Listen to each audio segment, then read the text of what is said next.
오늘은 성령 강림절 9번째 주일입니다. 8월 첫 번째 주일.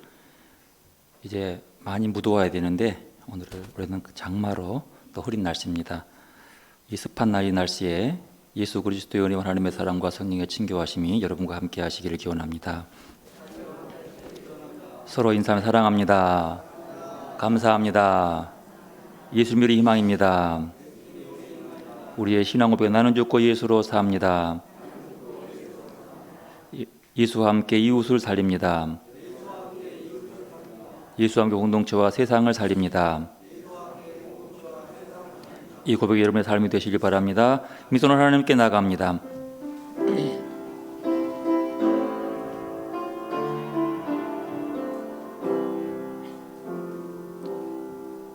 주께와 엎드려 경배드립니다.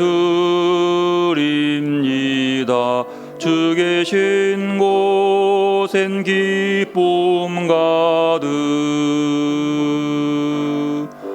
무엇과도 누구와도 바꿀 수 없네. 예배드림이 기쁨 됩니다. 주께와 엎드려 경배드립니다. 주 계신 곳엔 기쁨 가득 무엇과도 누구와도 바꿀 수 없네. 예배드림이 기쁨 됩니다. 기도를 들으시는 주여, 모든 육체가 주께 나아오리이다. 주께서 택하시고 가까이 오게 하사 주의 뜰에 살게 하신 사람은 복이 있나이다. 우리가 주의 집 곧 주의 성전의 아름다움으로 만족하리이다. 하나님은 영이시니 예배하는 자가 영과 진리로 예배할지니라. 아멘.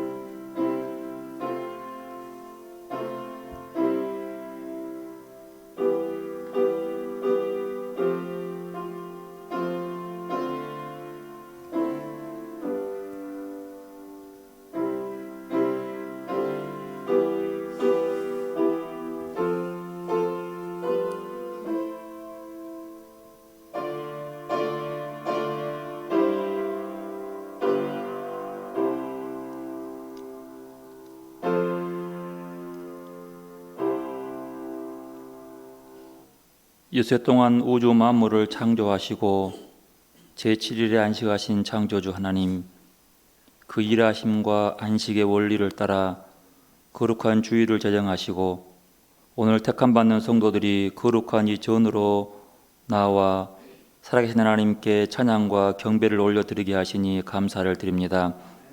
예배하러 나온 저희들에게 참된 믿음과 말씀을 주시고 그 안에서 참 평안과 안식을 누리게 하여 주옵소서. 위로의 주님, 거칠고 험한 세상길에서 인생의 무거운 짐을 지고 방황하는 저희들이 오직 주님의 품 안에 있을 때에만 진정한 안식을 얻을 수 있음을 고백하오니 주의를 지키러 나온 저희들에게 들을 영접하여 주시고 주 안에서 얻는 참 평안을 맛보게 하여 주옵소서. 그리고 세상에 누릴 수 없는 참된 안식을 누리도록 허락하여 주옵소서. 안식일의 주인이신 주 예수님의 이름으로 기원하옵나이다. 아멘. 찬송 484장 찬양합니다.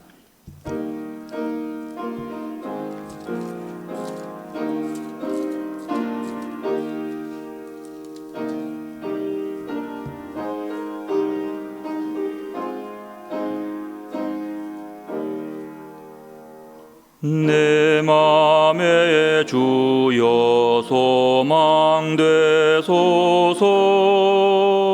주 없이 모든 일 헛되어라. 밤에나 낮에나 주님 생각, 잘 때나 깰 때 함께 하소서.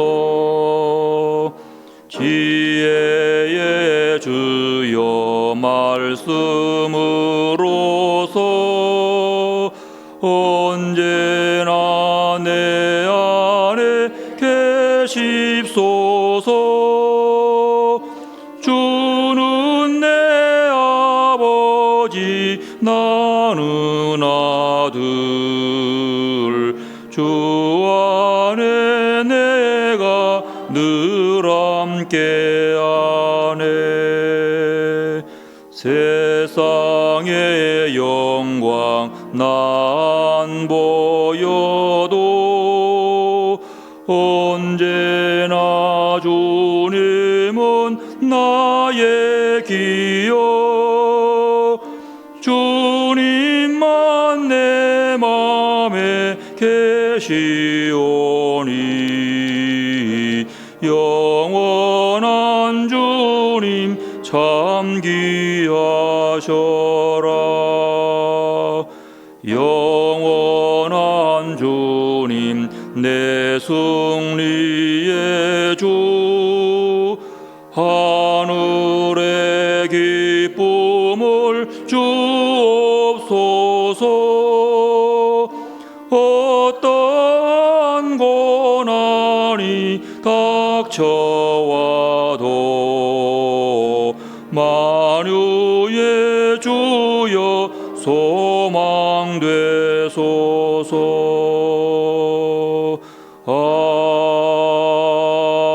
아멘.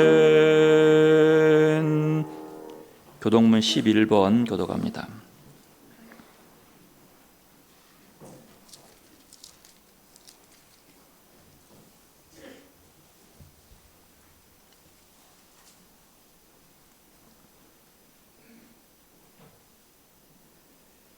여호와여, 의의 호소를 들으소서. 나의 울부짖음에 주의하소서.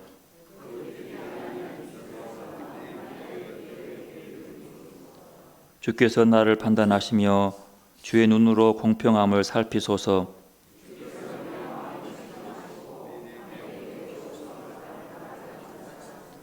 흠을 찾지 못하였사오니 내가 결심하고 입으로 범죄하지 아니하리이다.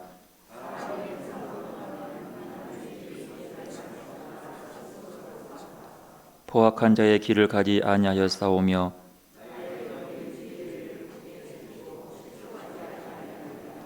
하나님이여 내게 응답하시겠으므로 내가 불렀사오니 주께 피하는 자들을 그 일어나 치는 자들에게서 오른손으로 구원하시는 주여. 아멘. 참여기도 드리겠습니다. 회개하는 성도를 불쌍히 여기시고 용서해 주신 하나님 아버지, 코로나19로 예민하고 장마철과 무더위로 후덥지근한 날들이 지속되는 이 여름철에 행여 전염병과 날씨를 핑계로 우리의 몸과 마음이 하나님을 멀리 떠나 있지 않았는지 살펴봅니다.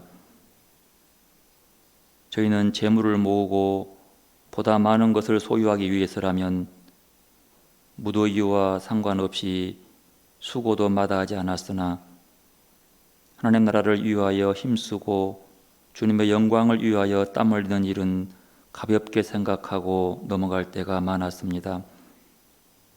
잠잠히 주님을 바라보고 그 앞에서 나를 돌아보며 주님의 음성 듣기에 게을렀고 무시하였으며 그저 육신의 일로 분주한 시간을 바삐 보냈습니다. 육신의 만족을 위한 삶을 사는 데에 여러 가지 불의와 숨은 허물도 많았음을 고백합니다. 의로운 길, 정직한 길을 포기하고 불의한 방법, 속이는 편법을 선택하며 살 때도 있었습니다. 주님, 이렇게 완악한 마음과 어리석은 욕심에 사로잡혀 살아왔던 지난 날들을 용서해 주시고 이제는 주님과 나만 하는 것들을 침묵으로 고백합니다.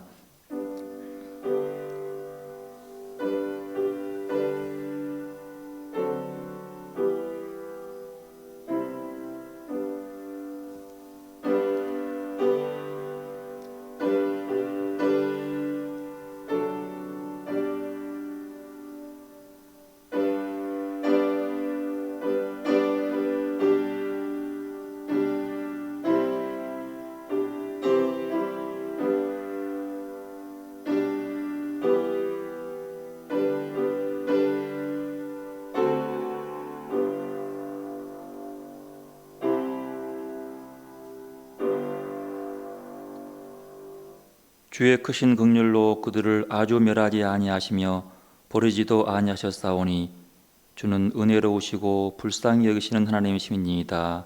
아멘. 나는 전능하신 아버지 하나님 천지의 창조주를 믿습니다. 나는 그의 유일하신 아들 우리 주 예수 그리스도를 믿습니다.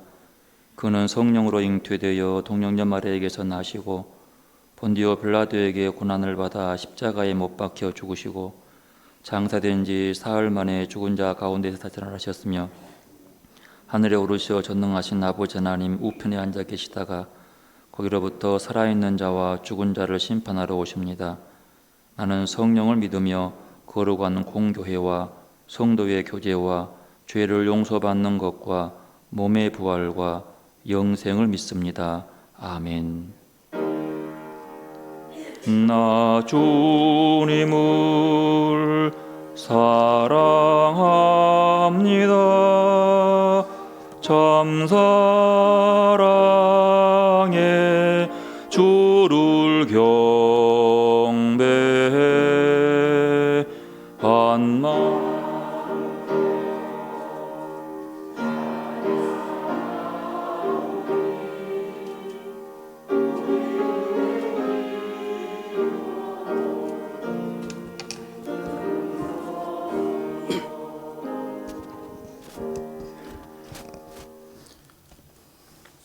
하늘에 계신 우리 아버지, 오늘도 저희들에게 새 날을 주셨습니다. 감사합니다. 우리들 삶의 하루를 다하셔서 지금 이 순간도 주님이 주신 숨으로 호흡하며 살아 숨쉬게 하심에 감사를 드립니다.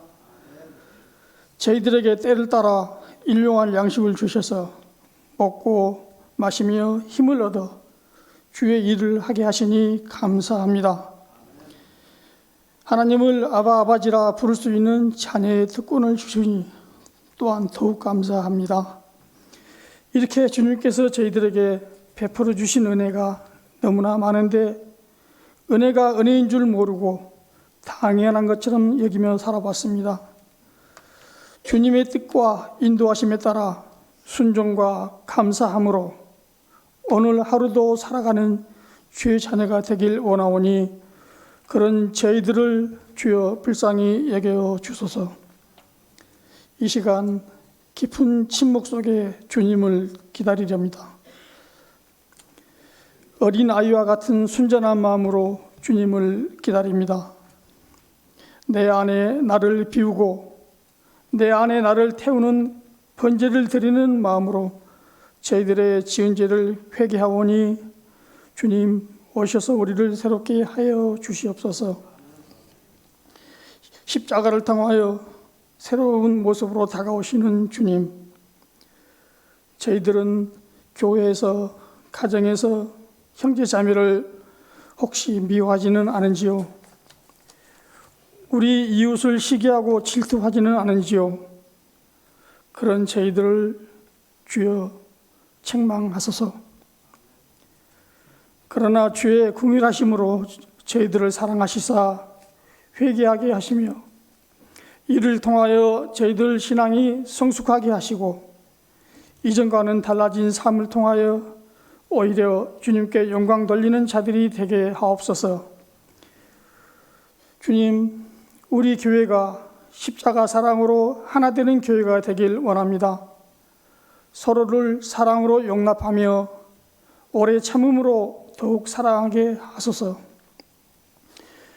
우리 교회가 십자가를 통하여 영적으로 더욱 성숙한 교회가 되길 원합니다. 우리 기쁨 있는 교회가 겸손과 온유로 십자가 외에는 자랑할 것이 없는 교회가 되길 간절히 원합니다. 주님의 십자가 그늘 아래에 쉬면서 주님께 함께 나아가는 하나된 공동체가 되게 하옵소서.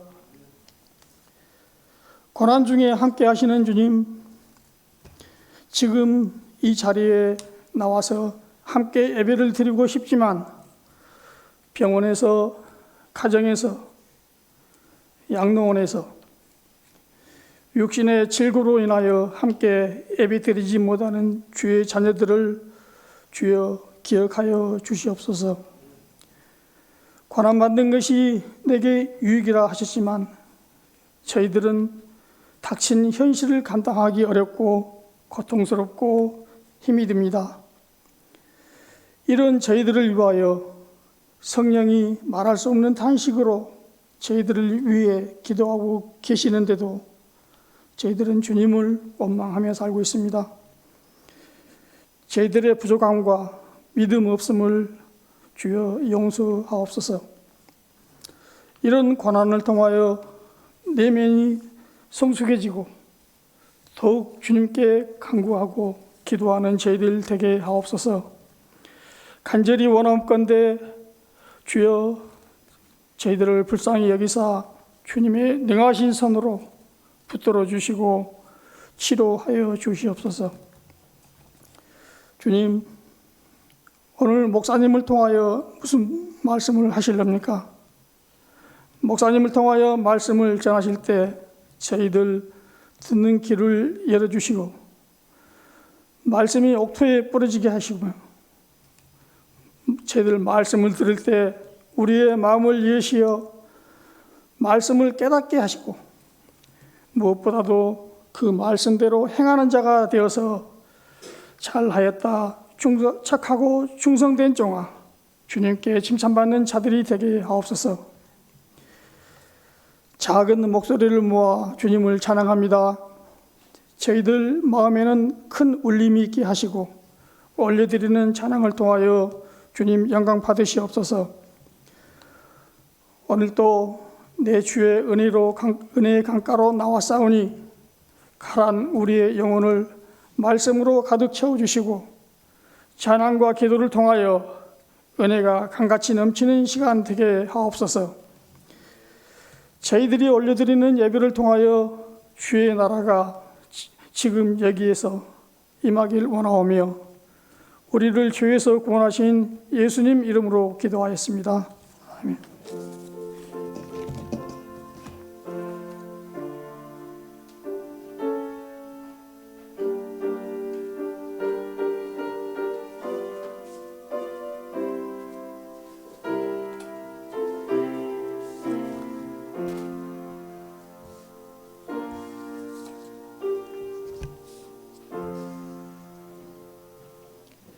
하나님 말씀 이사야 55장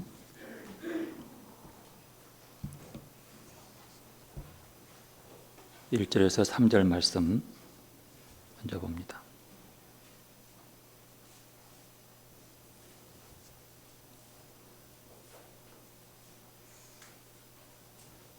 이사야서 55장 1절에서 3절 말씀, 우리 함께 이 말씀 석절 함께 봉독합니다. 오라 너희 목마른 자들아 물로 나오라, 돈 없는 자도 오라, 너희는 와서 사 먹되 돈 없이 값없이 와서 포도주와 젖을 사라. 너희가 어찌하여 양식이 아닌 것을 위하여 은을 달아주며 배부르게 하지 못할 것을 위하여 수고하느냐. 내게 듣고 들을지어다. 그리하면 너희가 좋은 것을 먹을 것이며 너희 자신들이 기름진 것으로 즐거움을 얻으리라. 너희는 귀를 기울이고 내게로 나와 들으라. 그리하면 너희 영혼이 살리라. 내가 너희를 위하여 영원한 언약을 맺으리니 곧 다윗에게 허락한 확실한 은혜이니라. 아멘. 마태복음 14장 13절에서 21절 말씀까지 교독합니다. 신약성경 마태복음 14장 13절에서 21절입니다.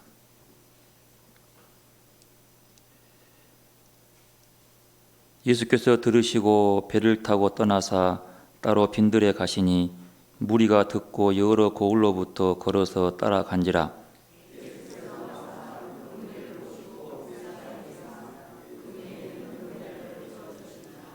저녁이 되매 제자들이 나와 이르되 이곳은 빈들이요 때도 이미 저물었으니 무리를 보내어 마을에 들어가 먹을 것을 사 먹게 하소서. 제자들이 이르되 여기 우리에게 있는 것은 떡 5개와 물고기 2마리 뿐이니이다.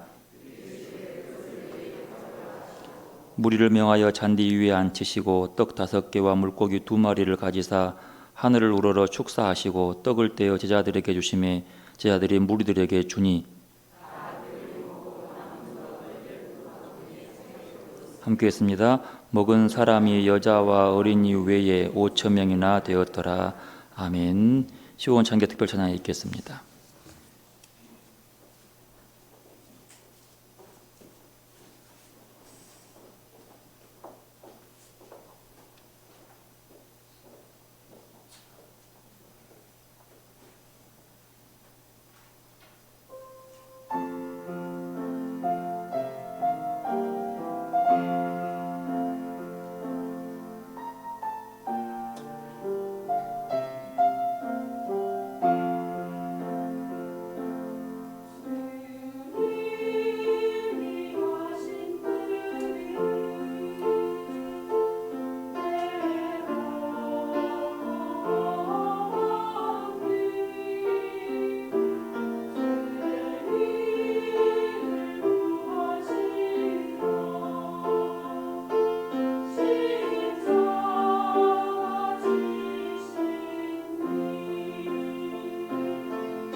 우리 주님의 사랑과 평화가 여러분과 함께 하시기를 기원합니다.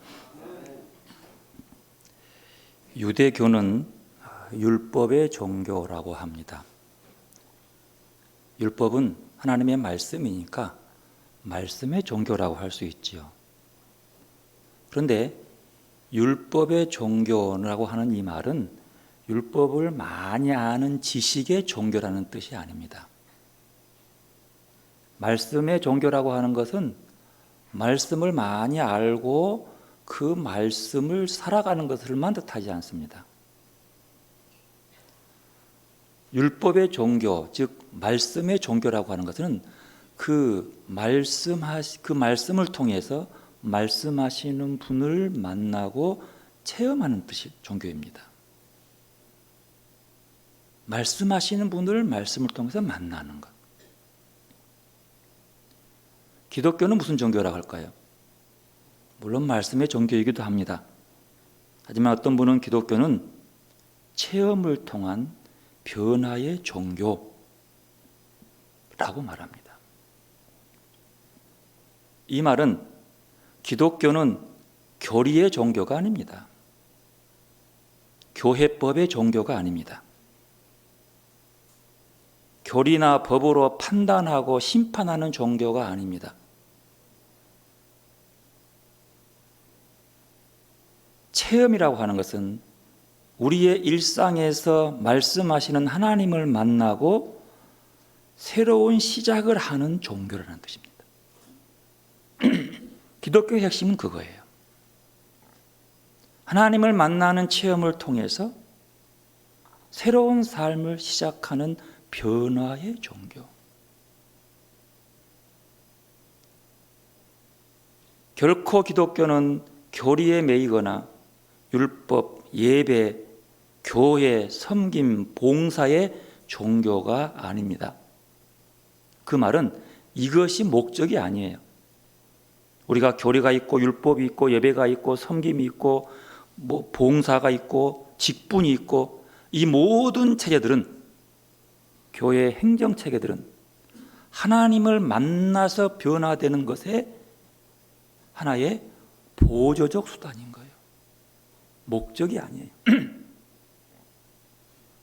예수 믿는 목적은 사랑하기 위한 목적이 아닙니다. 하나님 만나기 위한 목적이에요. 말씀에 순종한다는 것은 말씀의 순종을 통해서 그 이면에서 활동하신 하나님을 보고 체험하는 만남이지요. 일시적 현실만, 눈에 보이는 현실만 인정하는 사람이 하나님을 만날 때에 영원한 소망을 가진 사람으로 변화됩니다. 자기만 생각하는 사람이 하나님을 만날 때에 그래도 조금이라도 다른 사람을 더 생각하는 사람으로 변화하게 됩니다. 도저히 말릴 수 없는 성격으로 고민하는 사람이 하나님을 만날 때에 아름다운 성품을 소유한 사람으로 변하게 됩니다. 무식하고 무대뽀한 사람이 하나님을 만날 때에 부드럽고 차분하고 지혜로운 사람으로 변하게 됩니다. 우리는 이 사실을 너무나 잘 알고 있어요. 그런데 왜 우리 그리스도인의 신앙이 밋밋한 신앙을 하게 될까요? 왜 그렇게 우리의 신앙생활 모습이 처음과 같지 않고 밋밋하고 심심한 신앙생활을 할까요? 그 이유는 딱 둘 중에 하나입니다. 하나는 예수님의 실존적 경험을 느껴보거나 체험하지 못했거나 예수의 실존적 경험을 체험한 것이 너무 오래되어서 과거에 묻어버렸기 때문, 둘 중에 하나가 아닐까요? 그분에 대한 실존적 경험이 없기 때문에 거룩한 떨림이나 전율에서 나오는 인격적 깨어짐이 없는 것입니다. 숭실대학교 어느 성서신학 교수는 이렇게 말합니다. 하나님의 거룩한 현존에 대한 경건한 두려움이 없는 교회는 타락한 교회요, 인간들의 사교장 그 이상이 아니다. 하나님을 경외함이란 하나님과 어떤 의미에서 낯설어지는 겁니다. 새로워지는 거예요. 경외감이란 바로 거룩한 낯설음을 말하는 것입니다. 하나님에 대한 살아있는 접촉은 새로운 전율을 우리에게 일으키게 합니다. 놀라움이라 그러죠. 감탄이라 그러죠. 하나님과의 친밀감의 이면에 거룩한 낯설음의 긴장감을 그래서 놓치지 말아야 합니다. 이 긴장감이 풀어질 때에 신앙은 밋밋해지고 자기 중심적 신앙으로 흐르게 됩니다. 그러므로 예수를 잘 믿는다고 하는 것은 늘 일상에서 그리스도 안에서 변화된 새로운 삶을 살아간다는 말이 됩니다. 오늘 이사야의 본문의 말씀은 오라 너희 목마른 자들아 물로 나아오라 돈 없는 자도 오라 너희는 와서 사 먹되 돈 없이 값 없이 와서 포도주와 젖을 사라라고 이야기합니다. 예수를 마음으로 믿고 전율을 느끼며 받아들이면 돈이 없어도 마실 수 있고 먹을 수 있다는 이야기입니다. 그러므로 지치고 힘들 때 주님을 찾는 것이 필요합니다. 또 주님께 나와 들으면 그의 영혼이 살 것이라고 또 말합니다. 믿음은 우리 일상에서 주님을 찾는 것을 말합니다. 우리의 일상에서 주님을 찾아내고 느끼는 것을 뜻합니다.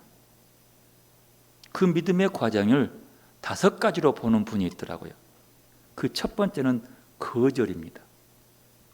주님을 찾기 위해서, 찾아내기 위해서 거절하는 거죠. 모세가 이집트에서 그 화려한 왕궁 생활을 거절했습니다. 그리고 그는 광야로 나와서 이스라엘을 이끌고 하나님을 만나는 광야로 나가서 그 길을 떠나 가나안으로 향합니다. 둘째에 하나님을 찾는 과정, 믿음의 과정, 둘째는 바라보는 것이라고 합니다. 우리의 삶에서 하나님의 영광과 하나님의 뜻을 바라보는 것입니다. 바라봐야 얻을 수 있지 바라보지 않고는 얻을 수 없다는 것입니다. 그래서 믿음은 이렇게 하나님이 원하신 것을 바라보는 거예요. 하나님을 바라보는 거예요. 세 번째 믿음의 과정은 참는 것이랍니다. 믿음은 오래 참는 것입니다. 언제까지요? 죽기까지요. 저는 이게 참 어려워요. 참으려고 해놓고도 그게 잘 안 돼요. 신앙의 선조들은 처음에는 화를 참지 못했습니다. 그래서 문제가 많이 생겼죠. 그러나 이들은 하나님을 알아가면서 하나님을 경험하면서 참기 시작합니다. 가장 잘 참는 분이 예수님입니다. 네 번째로 정하는 것이라고 정의했습니다. 신앙은 하나님께서 원하시는 것을 하기로 정하는 것. 모세가 시내산에서 십계명을 받고 내려왔을 때에 이스라엘 백성은 하나님께 주신 이 계명을 따라 살 것으로 정했습니다. 계명을 지키기로 정한 거예요. 예수를 따르기로 정하는 거예요. 그래서 신앙과 믿음은 정하는 거예요. 이게 신앙입니다. 신앙은 공예배를 드리기로 정합니다. 섬기기로 정합니다. 남을 도와주기로 정합니다. 사랑하기로 정합니다. 감사하기로 정합니다. 정하는 거예요. 또 신앙은 부부싸움 하지 않기로 정합니다. 정하는 거예요. 믿음은 여기서부터 시작하는 거예요. 다섯 번째로 믿음의 과정은 건너기입니다. 건너뛰기. 모세는 이스라엘 백성과 함께 홍해바다를 건넜습니다. 믿음은 이제 세상이라고 하는 그 바다를 건너가는 것입니다. 그래서 기쁨과 희망이 있는 주님의 세상을 향해 나아가는.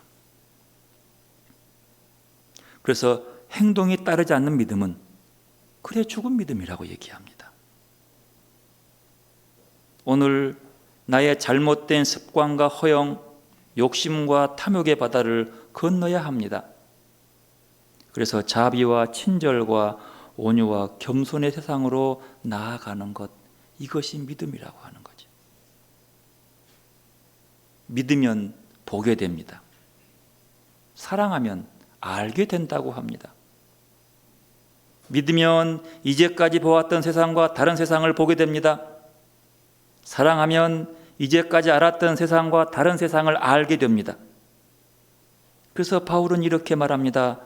내가 확신하노니 사망이나 생명이나 천사들이나 권세자들이나 현재 일이나 장래 일이나 능력이나 높음이나 깊음이나 그 어떤 피조물이라도 우리를 우리 주 그리스도 예수 안에 있는 하나님의 사랑에서 끊을 수 없느니라.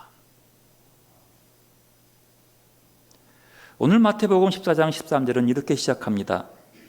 예수께서 들으시고 배를 타고 떠나사 따로 빈들에 가시니 무리가 듣고 여러 고을로부터 걸어서 따라간지라. 이 한 절의 이야기가 참 많습니다. 예수님이 배를 타고 떠나서 빈들로 갔습니다. 여기서 빈들은 표준세 번역은 외딴 곳 이렇게 합니다. 외딴 곳은 사람이 없는 한적한 곳을 의미합니다. 근데 예수님께서 그렇게 배를 타고까지 사람을 피해서 외딴 곳으로 간 이유가 무엇일까요? 그 이유는 본문 얘기하죠. 예수께서 들으시고. 예수님이 무엇을 들으셨기에 배를 타고 혼자 있기 위해서 외딴 섬으로 갔을까요? 외딴 곳으로 갔을까요? 13절 앞에 보면 나옵니다. 14장 1절부터 나오면 세례 요한이 잡혀 있다가 드디어 그들이 갖고 있는 놀이 문화 때문에 세례 요한이 죽고 맙니다. 세례 요한이 죽었다는 말씀을 듣고 예수는 떠나갑니다. 그러면 예수님도 나도 죽을까 봐 떠났을까요? 두려워서요? 아니죠. 예수님은 죽음을 두려워하지 않습니다. 왜 떠나갔을까? 그 말을 듣고 떠나간 겁니다. 13장 마지막 부분에 보면요. 13장 마지막 부분에 보면 예수님의 고향 사람들이요. 예수님을 배척합니다. 고향에서 배척을 해요. 그리고 그 같은 갈릴리 고향 동네 같은 갈릴리 동네에서 예수님의 그 가르침에 대해서 다 긍정하고 기적을 베풀기를 원하면서도 예수를 배척해요. 그러는 와중에 세례요한이 죽었다는 소리를 듣고 예수님께서 배를 타고 건너가는 거죠. 근데 여기서 더 재밌는 게 있습니다. 배를 타고 건너갔어요. 근데 사람들이 무리라 그러죠. 군중들이요. 많은 사람들이 듣고 여러 고을로부터 예수님이 있는 곳을 찾아갑니다. 어디 간다고 말씀도 안 하셨어요. 그들이 소문 듣고 수많은 사람들이 몰려옵니다. 왜 그랬을까요? 그것도 걸어서 옵니다. 왜 그렇게 힘들게 예수를 찾았을까요? 그만큼 그들의 삶이 절박했을 겁니다. 일부러 사람들을 피해서 물러가신 예수님을, 그것도 배를 타고 가신 길을 걸어서 빙빙 돌아서 예수를 찾을 만큼 그들의 삶은 절박했다는 거예요. 뭐가 그를 그렇게 절박하게 했을까요? 무엇이 그 많은 사람들을 그렇게 예수께 몰려가게 만들었을까요? 먹고 살 만한 사람들은 결코 그렇게 예수를 따라가지 않았을 겁니다. 그렇게 먼 길까지 고생해서 왜 가요? 뭔가 그들에게는 절박함이 있었어요. 그곳을 따라가지 않으면 안 될 까사람. 그런데 그 수가 적지 않습니다. 굉장히 많습니다. 예수께서 그들이 오신 것을 보고 14절 보면 예수께서 나오사 큰 무리를 보시고 어떻게 했어요? 불쌍히 여기사 그 중에 있는 병자를 고쳐주시니라. 왜 불쌍한지는 기록하지 않고 있습니다. 그런데 예수님은 그들을 불쌍히 여겼다고 하는 거죠. 사실 불쌍한 사람들이니까 예수를 따라왔겠죠. 아쉬움 없는 사람이 끝까지 따라올 리가 없죠. 단지 돈이 없어서 먹을 게 없어서 불쌍한 사람들은 아니었습니다.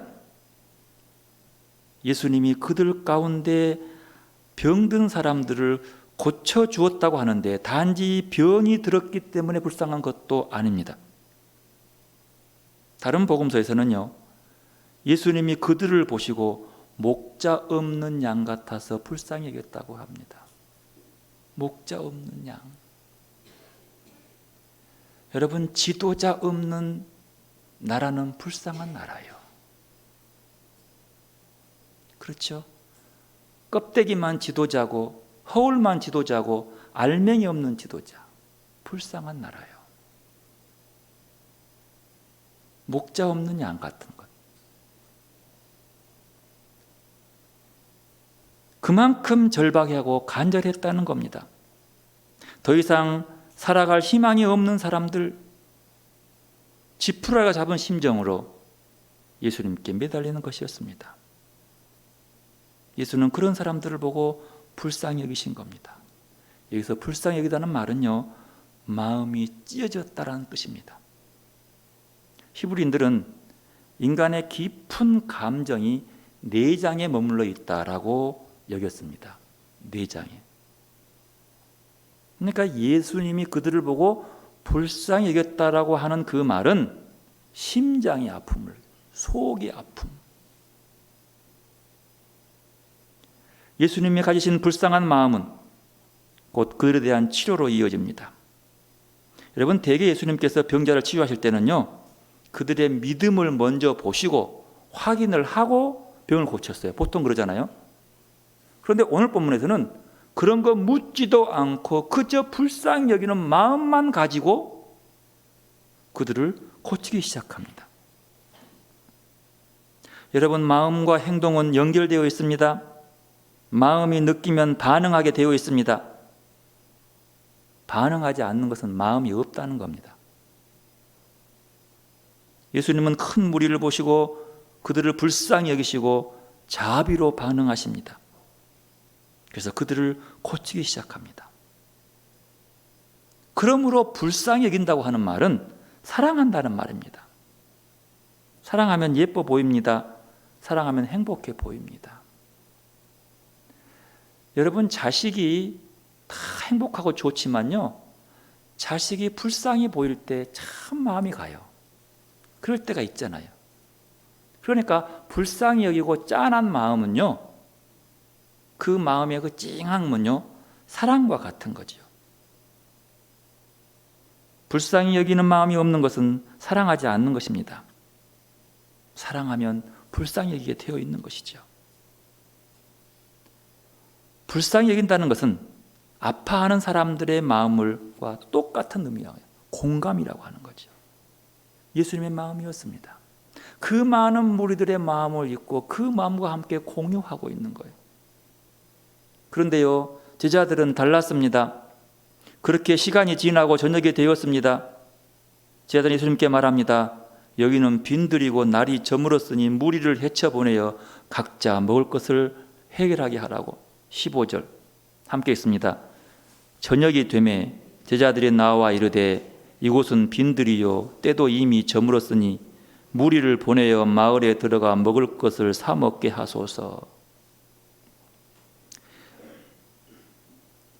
마을에 들어가 먹을 것을 사 먹게 하소서. 이 말을 요약하면 이렇답니다. 각자 해결하기 하십시오. 제자들의 마음은 상당히 합리적입니다. 아마 제자들은 겁이 났을 거예요. 왜냐 그러면요, 사람들이 한 곳에 많이 막 이렇게 떼거지로 모이면요, 로마가 가만두지 않아요. 왜요? 데모할까 봐서. 이게 사람들이 함께 모이는 것은요, 특히 독재하고 좀 부정부조리가 많은 사람들은요, 함께 모이는 것들을 사람들이 먹는 걸 좋아하지 않아요. 왜요? 데모하려고 그러기 때문에. 운동 경기장도 아니고 이렇게 많은 사람들이 예수를 중심으로 모였는데 예수는 꼭 자기들이 볼 때, 집권자들이 볼 때 삐딱한 사람처럼 보이거든요. 그 사람 중심으로 이렇게 수천 명이 모였다. 이건 가만두지 않는 거잖아요. 제자들은 그 때문에 두려운 거예요.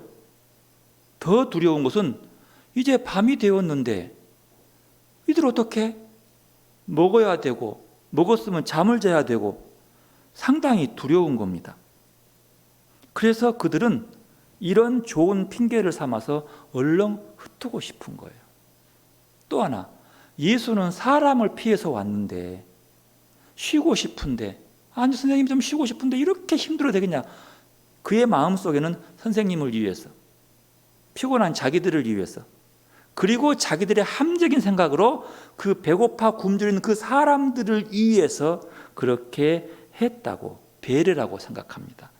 하지만 생각해 보십시오. 그 사람들이 어디 가서 먹을 걸 구하겠습니까? 남자 장정만 5천 명이었어요.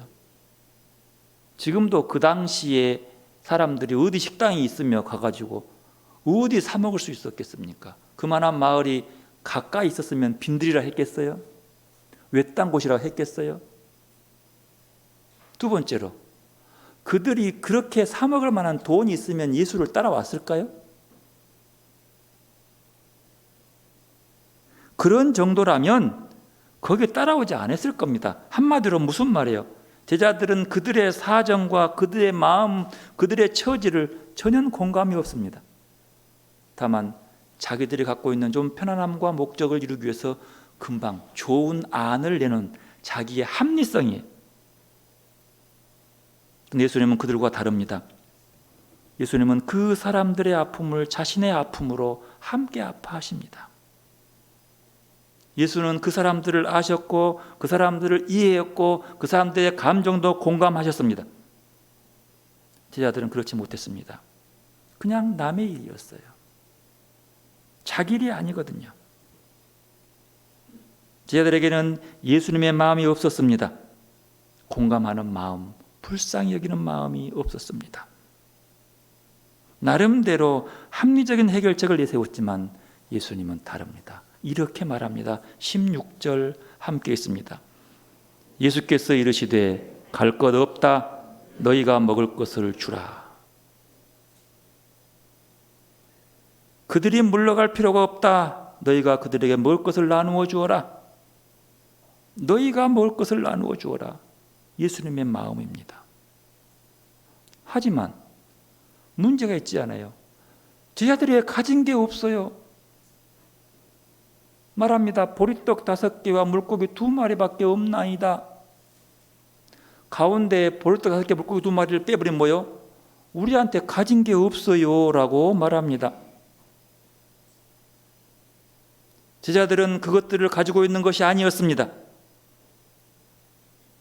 가진 게 없어요. 왜요? 사람들에게 먹을 게 없는 거예요. 근데 예수님은 먹이라고 얘기합니다. 너희들이 나누어 주어라고 얘기합니다. 근데 가진 게 없어요. 잠시 후 놀랍습니다. 바로 그 제자들이 무리를 먹이고 있습니다. 어찌 그랬을까요? 19절 함께 있습니다. 무리를 명하여 잔디 위에 앉히시고 떡 5개와 물고기 2마리를 가지사 하늘을 우러러 축사하시고 떡을 떼어 제자들에게 주시매 제자들이 무리에게 주니. 표준 세번역은 이렇습니다. 그리고 예수께서는 무리를 풀밭에 앉게 하시고 빵 5개와 물고기 2마리를 손에 드시고 하늘을 우러러 감사 기도를 드리신 뒤에 떼어서 제자들에게 주시니 제자들이 이를 무리에게 나누어 주었다. 잘 기억하십시오. 먼저 예수님은 무리들을 풀밭에 앉게 하십니다. 그리고 예수님에게 있는 것, 그저 가지고 있는 빵 5개, 물고기 2마리를 들고 하늘을 우러러 축사합니다. 축사를 표준세 번역은 어떻게 해요? 감사기도 했다는 거죠. 그리고 제자들에게 주고 제자들은 예수께서 받은 것을 나누어 주었다는 거예요. 자, 여기서 우리가 생각해 봐요. 어떻게 이럴 수 있을까요? 예수님께서 그저 기적을 베풀기 때문에 그러는 것일까요? 아니면 예수님께 작은 것을 주면 이렇게 크게 뻥튀게 줬기 때문에 그럴까요? 물론 그럴 수 있지만 그것은 지금 그렇게 생각해 보면 조금 문제가 너무 단순해져요. 그러면 조금 이게 거룩한 성경 얘기가 딴 얘기로 바뀌어지는 겁니다. 근데 여기서 분명한 게 하나 있어요. 제자들은 자기들에게 있는 것을 사람들에게 나누어 준 것이 아니라 뭘 나눠줬어요? 예수님께 받은 것을 나누어 준 거예요. 이것만은 분명해요. 자기한테는 없었어요. 다만 예수께로부터 받은 것을 나누어 주었어요. 그러면 예수님께 뭘 받았을까요? 쉽죠? 빵을 받은 거예요. 성경은 그렇게 기록하고 있습니다. 그럼 여러분 상상해 보십시오. 이 빵을 하는데 빵은 몇 개요? 5개밖에 없어. 그러면 이 빵을 5천 명이라는 사람들한테 줬는데 어떻게 줬을까요? 떼어도 줄어들지 않는 신기한 빵. 떡을 한 봉을 탁 떼어서 빵을 탁 주니까 갑자기 탁 빵이 생겨가지고 주는 요술빵.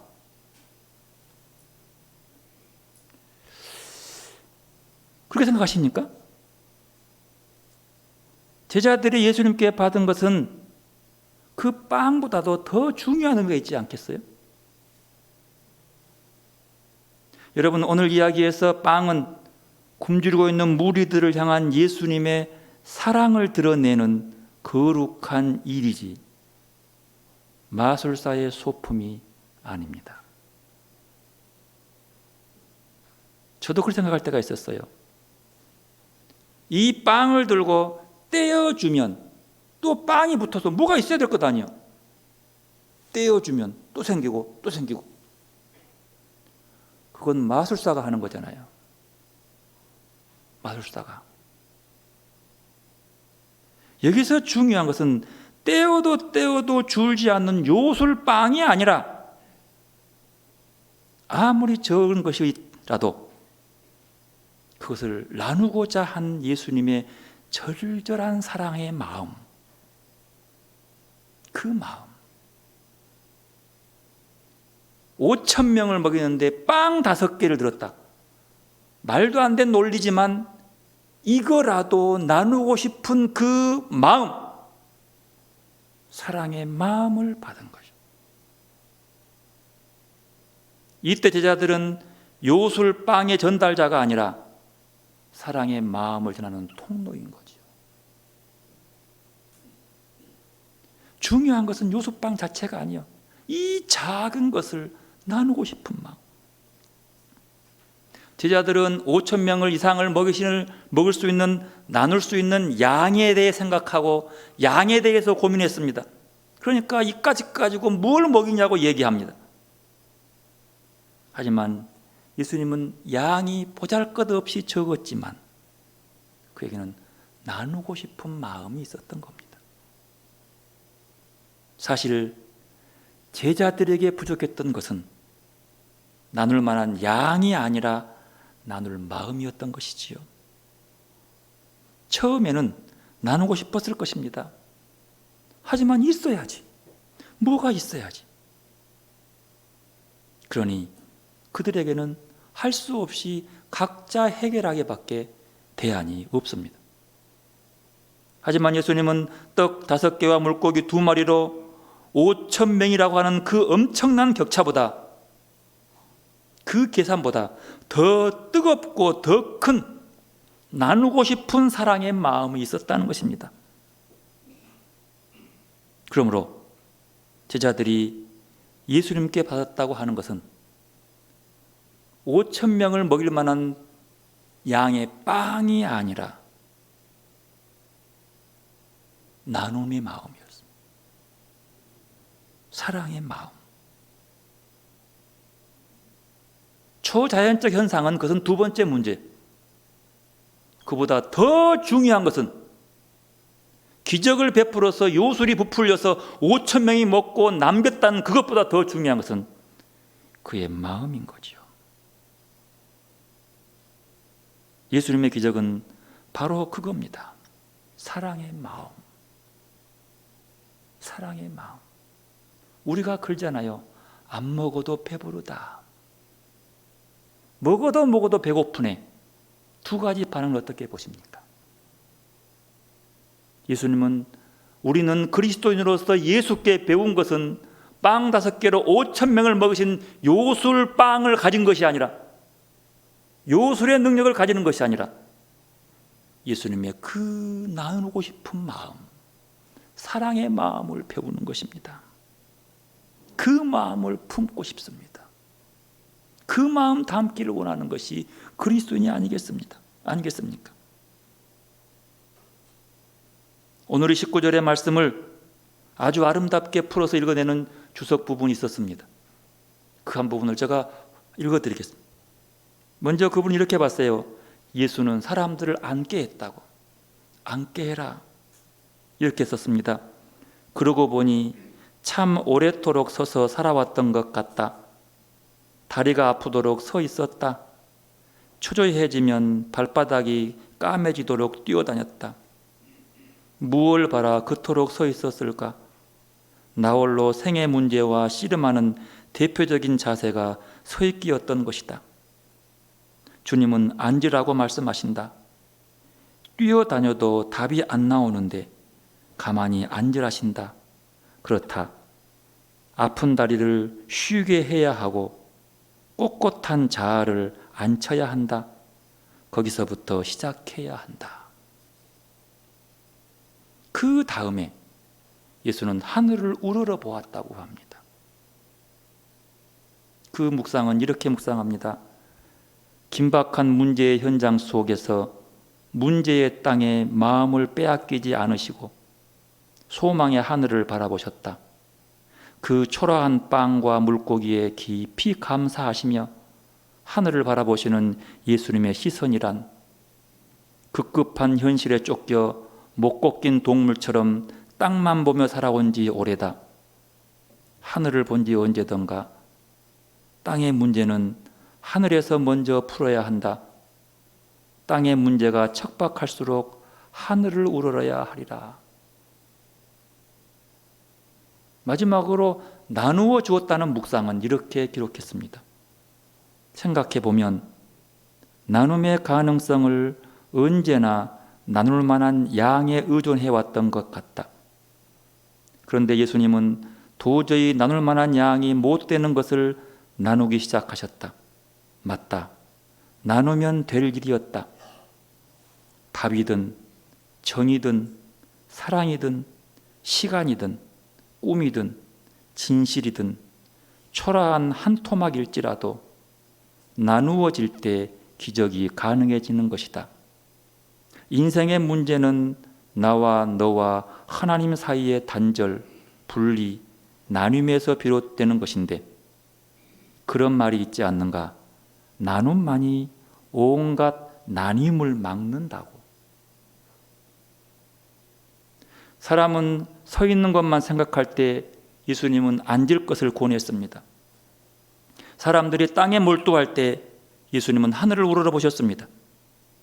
사람들이 가치 없다고 여긴 것을 예수님은 나누기 시작했습니다. 빵과 물고기를 받은 제자들은 무리들에게 나누어 주었습니다. 거기에 모인 사람들이 배불리 물었습니다. 제자들은 없다고 말했습니다. 하지만 남자만 해도 5천 명이 넘는 어마어마한 사람들이 배불리 먹고 남았습니다. 왜요? 없는 게 아니었기 때문입니다. 없는 것을 먹은 것이 아니라 제자들의 마음이었던 것이죠. 마음이 있었는지도 모르죠. 마음.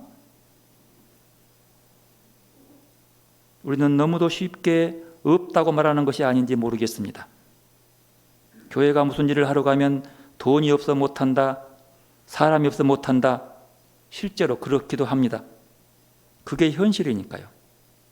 그런데요, 사실은 돈이나 사람이 없는 게 아니라 믿음이 없는 게 아닐까요? 하려고 하는 마음이 없는 게 아닐까요? 오늘 이 장면에서 예수님은 빵 5개와 물고기 2마리를 들고 하늘을 우러러 축복기도, 감사기도를 하십니다. 이 음식을 주신 분이 하나님이심을 인정하고 이 음식을 함께 나누는 모든 사람을 대신해서 하나님께 감사드리고 나서 음식을 나눕니다. 오늘 우리에게 일용할 양식을 주십시오 라는 기도를 행동으로 드리신 것입니다. 오늘 예수님께 손에 빵과 물고기를 들고 하늘을 우러러 찬미하시고 하나님께 감사드립니다. 빵 5개와 물고기 2마리로 양으로 보면 참으로 보잘것 없습니다. 장정만 5천 명을 어떻게 이것으로 대하겠어요? 하지만 예수의 마음은 감사합니다. 이것밖에 없는데, 남자만 5,000명을 먹인 양이라고는 빵 5개와 물고기 2마리밖에 없는데 하늘을 우러러 이 빵을 주신 것, 이 물고기 2마리를 주신 것에 감사하고 있습니다. 하나님 앞에 빵과 물고기를 내놓고 주신 것에 감사하고, 나눌 수 있는 마음 주심에 감사하고, 이 자리에 모여 함께 이야기 나눌 수 있는 것에 감사하는 그 예수님의 마음, 보잘것없어 보이던 빵과 물고기에서 시작된 감사의 마음 안에 얼마나 많은 생각과 사랑이 들어있는지 짐작해 볼 수 있습니다. 오늘 복음 말씀에서 우리는 감사의 마음이 어떤 기적을 일으키는지 분명히 봅니다. 감사의 마음으로 우리가 얼마나 풍성하게 되는지, 충만하게 되는지 알 수 있습니다. 나와 이웃이 배불리 먹었습니다. 그리고 남았습니다. 다시 감사할 수밖에 없습니다. 어떤 일에 우리는 감사해야 합니까? 5,000명이 배불리 먹는 일에 감사합니까? 남은 것이 12광주리에 가득한 사실에 감사합니까? 빵 5개와 물고기 2마리를 주신 것에 감사드립니까? 우리의 감사에 대한 감각이 어떤지 성찰해 볼 수 있는 시간입니다. 큰 일에 대해서는 감사할 줄 알지만 소소한 일들은 지나쳐 버리지 않습니까? 놀라울 정도로 감사하지 못한 채 살고 있지 않는지, 하루를 돌아보면서 우리가 감사를 얼마나 하는지, 나에게 도움 주었던 것만, 내게 큰 일만 감사하는지, 우리는 감사에 너무 익숙하지 않은 것 같습니다. 오늘 말씀을 통해서 너희가 나누어 주어라, 이 나눔의 물건이 빵의 양이 아니라 이것에 감사할 줄 알고, 그 하나님 앞에 감사할 줄 알고 하나님이 주신 것을 나눌 수 있는 여러분들이 되시기를 바랍니다. 내 것이 아니라 주님이 주신 것, 하나님이 주신 것, 양으로 비교하지 말고 나눌 수 있기를 바랍니다. 그 나눔이 사랑입니다. 그 나눔이 자비입니다.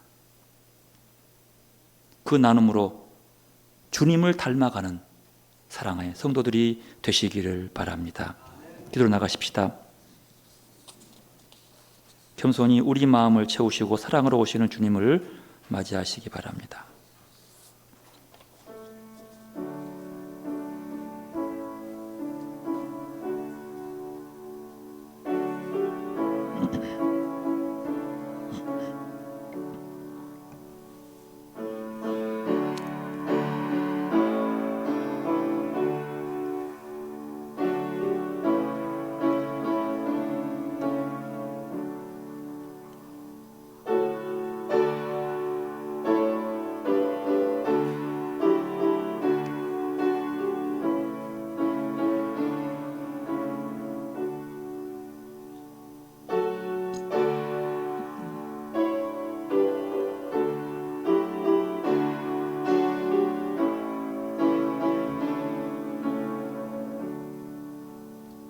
내가 고요히 주님을 기다립니다. 오셔서 우리를 새롭게 하여 주소서. 어린아이의 마음으로 주님을 기다립니다. 어린아이의 마음으로 주님을 기다립니다. 내가 슬프고 고난할 때 주님을 기다립니다.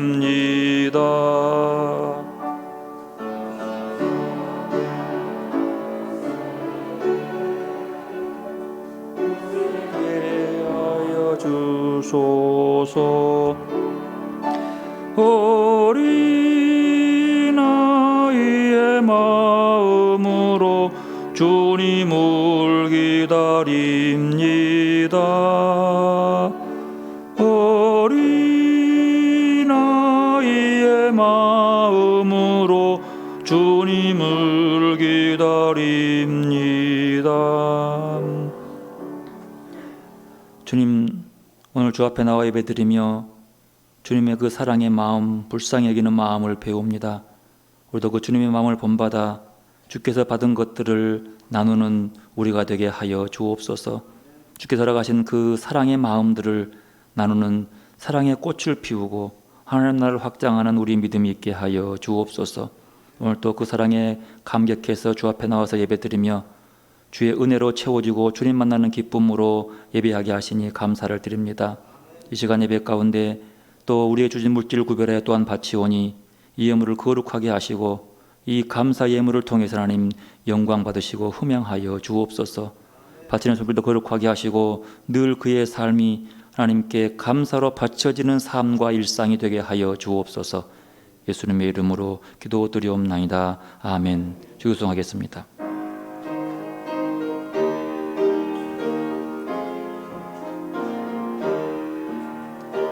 하늘에 계신 우리 아버지, 이름을 거룩하게 하시오며 그 나라 오게 하시오며 그 뜻을 땅에도 이뤄주소서.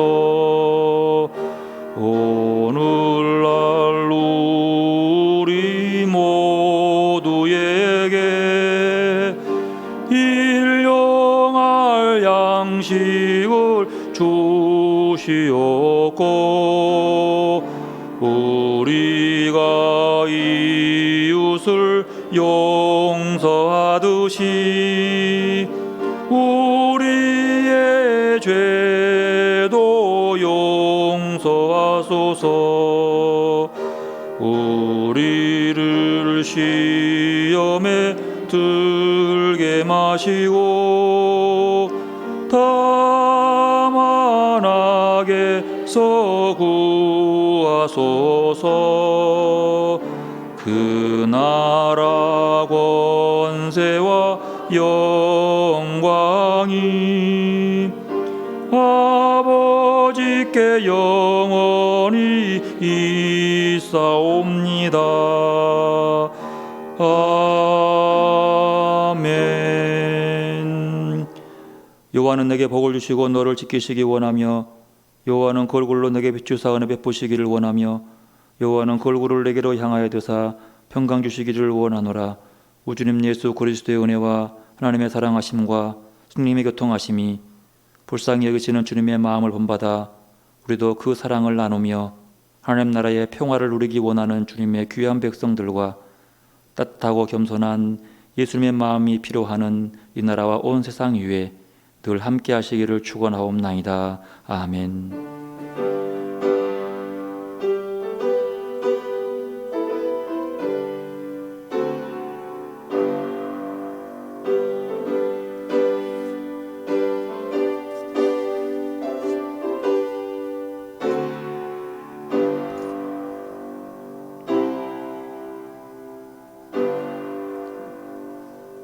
예수님을 희망하며 서로 인사하겠습니다. 희망의 줄로 믿습니다. 다음 주 2부 예배 후에 본당에서 재직회 부장 및 각 기관장 모임이 있습니다. 이제 8월부터 우리 교회 학교도 이제 함께 모여서 예배 드리려고 지금 계획하고 있습니다.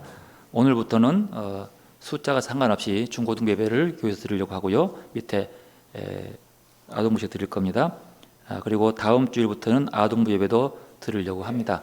여러분 기도해 주시고 이제 아이들 신앙을 위해서 모여보고 이제 정 안 되면 격주로라도 모여서 예배 드리려고 그렇게 계획하고 있습니다. 여러분 기도해 주시고 아이들이 이번 이것 때문에 신앙이 떨어지지 않도록 늘 기도로 부탁해 주시면 고맙겠습니다. 우리 박 전사님의 목사고시가 연기돼 가지고 이제 8월 6일인데 서울로 모이지 않고 권역별로 세 군데 네 군데 이렇게 나누어까지 드린답니다. 그래서 이제 전라남북은 광주를 가야 되는데 광주가 너무 심하니까 전주 가가지고 화장실 드리고 뭐 대전은 대전 신학교 이렇게 서로 나눠서 한다고 합니다. 여러분 목요일인데 기도해 주시기를 바라겠습니다. 우리 축하할 일이 우리 유재환 집사님 정지혜 성도 가정에 등남 진짜 건강합니다. 이게 지금까지 못 가봤어요. 못 오게 하고 아예 막아서 버리니까 이렇게 알고만 있었는데 이제 여러분 아시고 축하해 주시기를 바라겠습니다. 지난주 선고 암송 마태복음 13장 44절 말씀 함께합니다.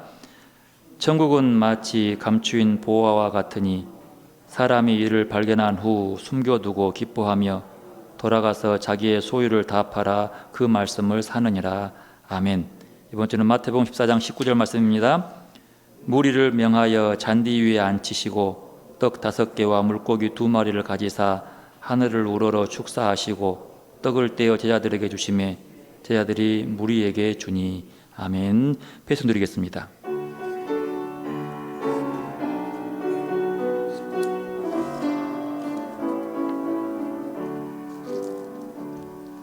신실하게 진실하게 거룩하게 살게 하소서. 신실하게 진실하게 거룩하게 살게 하소서. 하나님 나의 마음 만져주소서. 하나님 나의 영혼 새롭게 하소서. 신실한